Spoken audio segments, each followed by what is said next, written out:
Yeah, these are the photographs I took yesterday at West Midlands Safari Park. And there's some typical usual suspect photographs. But others of them, it was quite tough. And you'll see later on when you get to see, especially the lion photographs, because you got to have the window up, and it's like an extra layer of poorly manufactured glass. So therefore, you don't quite get the sharpness that you want. So it was quite disappointing when I got back and I've had a look at the footage, and it's not quite to the quality that I wanted.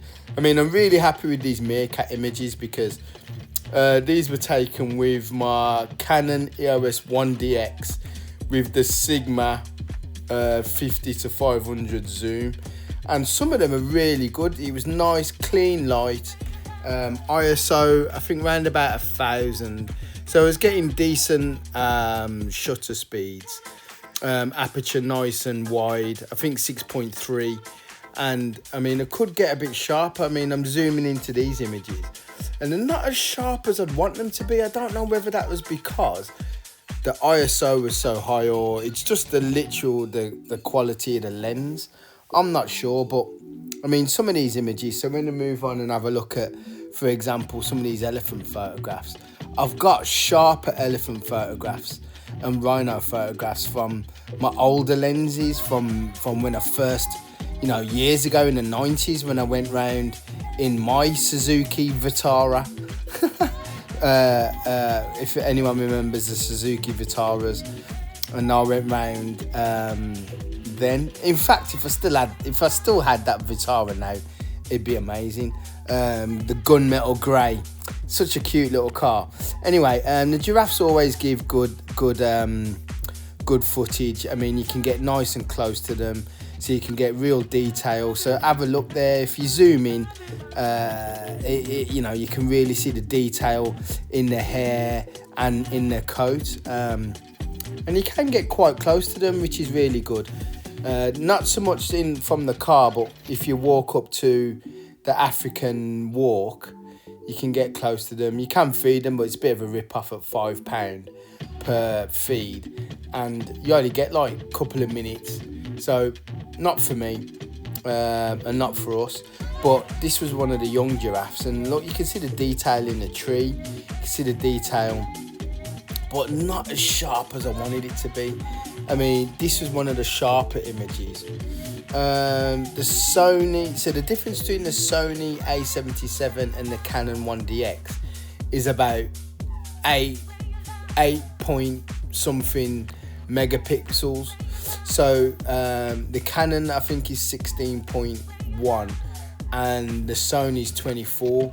So you're gonna get a sharper or more detailed image with the Sony than you are with the Canon, which is crazy to be fair.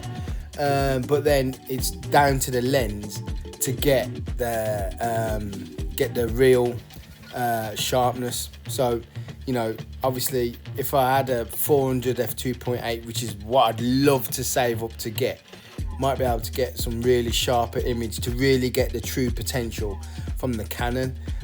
This is an example, the ostrich image. To me, when I look through the lens, it looks so sharp, but then look at the feathers. So the feathers were sharp, so whether I just wasn't getting a fast enough shutter speed, maybe the head moved that quick. So yeah, so that was slightly disappointing. This was with the Canon. This was taken with the Canon, and again it looked really sharp. So I maybe need to look at the calibration between the eyepiece where you turn it. Oh, what's it called? The eye calibration anyway. I mean, this one's really sharp. So look, so maybe it could just have been to do with the light, could be to do with when we was in the car, movement in the car. Maybe I wasn't using a fast enough shutter speed, but this one's nice and sharp here. I like how it's a nice bright light animal, antelope, and they gave some good images, some good composition. It was really hard yesterday to get any kind of composition other than basically just shoot what was in front of you, or what what you could drive around and see. But one of my favourite shots is the one coming up next. So it really showed a bit of character. I got a few images of him moving his ears around. So they were pretty good. We're now getting close to some good composition here. The one disappointment for me was the lions, and you'll see when they come up. The rhinos were really good, and I think what I'd do is I'd go, if I went again, I'd go myself, whereas I could spend more time on the driver's side so that I could wind down the window and get the images I wanted in terms of closeness. This was a really great one. So I took about 20 images of this, and look, you can get into really look inside the rhino's mouth. These alpha dogs, or whatever they're called, they're like fox type things. I got some good images of them, but because we made a mistake, we went early. I thought our animals would be more active early, so we went early. Whereas if we go after lunch, the animals you get more time. So that would probably be a better time to go. Is like after lunch, there's less cars going around, means you get more time. So if you look here through the viewfinder, it looked really sharp, but look how I'm not getting the sharpness, for example, that I got of the lion at Dudley Zoo. So if I'll do a comparison with the lion at Dudley Zoo, and you'll see the difference in quality. Now, I don't think that was a lens. I just think that was just because I had to shoot through the windscreen, and it's just like that extra layer of glass. But in terms of experience, we enjoyed it. We had a great day out, and we got to see some great animals, and we got to take. Some of these images are great. Look at the light on this sheep. Look how the light is different, and it gives such detail in the it's not a sheep, the goat. The goat's what is coat? I don't know what it is. The zebra. Normally, you can get really sharp lines on the zebra, and that is the difference between using the Apo lens. So next time I'll go, I'm going to take my 400mm Apo lens and then do a contrast with these. This is a great image. Now, you get some real